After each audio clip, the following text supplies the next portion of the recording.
مفتی صاحب قبلہ کی بارگاہ میں ایک اہم سوال پیش کر رہے ہیں، اور یہ غلط فہمی اکثر عوام میں دیکھی گئی ہے، بڑے بڑے خاندانوں میں پائی جاتی ہے،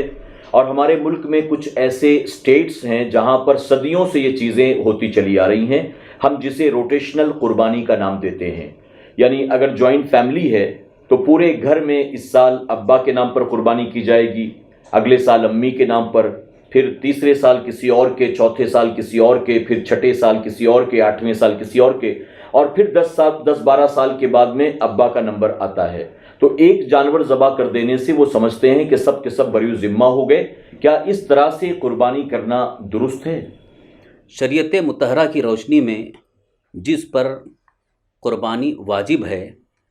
بہر صورت اسے اپنے واجب کو ادا کرنا ضروری ہے۔ اب یہ ایک گھر کے اندر جوائنٹ فیملی ہے، یعنی 5 حضرات، 7 حضرات، 10 حضرات ہیں، والد بھی ہیں، دادا بھی ہیں، دادی بھی ہیں، ماں، بیٹے، بہو، بہن، پوری ایک جوائنٹ فیملی ہے، اور اس میں سب کے سب مالک نصاب ہیں۔ تو اب ہر ایک کی طرف سے قربانی کرنا واجب ہے۔ اگر ان میں سے صرف ایک کی طرف سے ہو گئی اور باقی کی طرف سے ادا نہیں کی گئی، تو جن کی طرف سے ہو گئی وہ واجب سے بری الذمہ ہو گئے، ان کا واجب ادا ہوا، اور باقی سب کے سب وہ اس حکم شرع میں ماخوذ ہوں گے، گرفتار ہوں گے اور گنہگار ہوں گے اپنے واجب کو چھوڑنے کے۔ اور اگر گھر کے اندر جوائنٹ فیملی میں صرف والد ذمہ دار ہیں،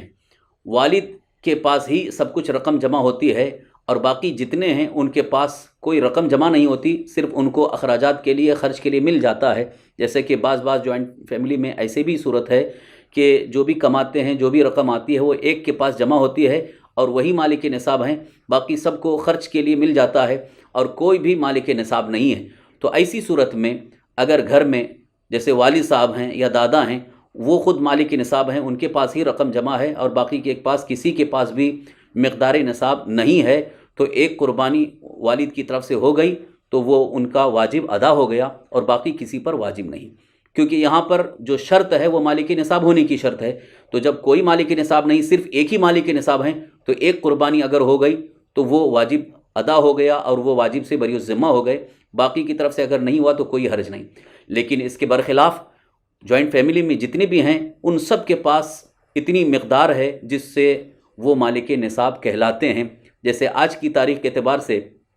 52.5 تولہ چاندی کی مقدار 31,500 ہے، تو جس کے پاس بھی اتنی رقم حاجت اصلیہ سے زائد موجود ہے وہ خود مالک نصاب ہو گیا۔ تو اب گھر میں دادا ہیں، والد ہیں، اور اولاد ہیں، بچے بھی ہیں، تو سب کماتے ہیں،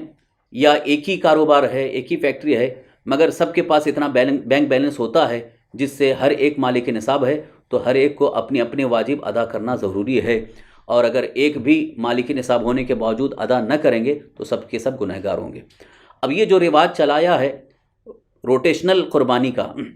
کہ گزشتہ سال دادا کی طرف سے ہوئی تھی، اس سال ابا کی طرف سے، پھر اگلے سال دادی کی طرف سے، تو یہ ایک غلط فہمی ہے، اور یہ جہالت ہے، نادانی ہے، لا علمی ہے، شریعت مطہرہ کے احکام سے ناواقفی کی بنیاد پر ایسا ہوتا چلا آیا ہے۔ لہٰذا اس سلسلے میں یاد رکھیں کہ شریعت مطہرہ کا حکم یہی ہے کہ جو بھی مالک نصاب ہے، عاقل بالغ ہے،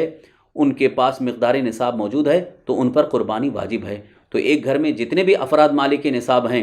ان سب پر قربانی واجب ہے، اور اگر مالک نصاب نہیں ہیں تو ان پر قربانی واجب نہیں ہے۔ واللہ تعالی اعلم۔ آج ہی SDI چینل کو سبسکرائب کریں،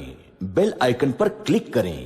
ہماری حوصلہ افزائی کے لیے کمنٹس، لائک اور شیئر بھی کرتے رہیں۔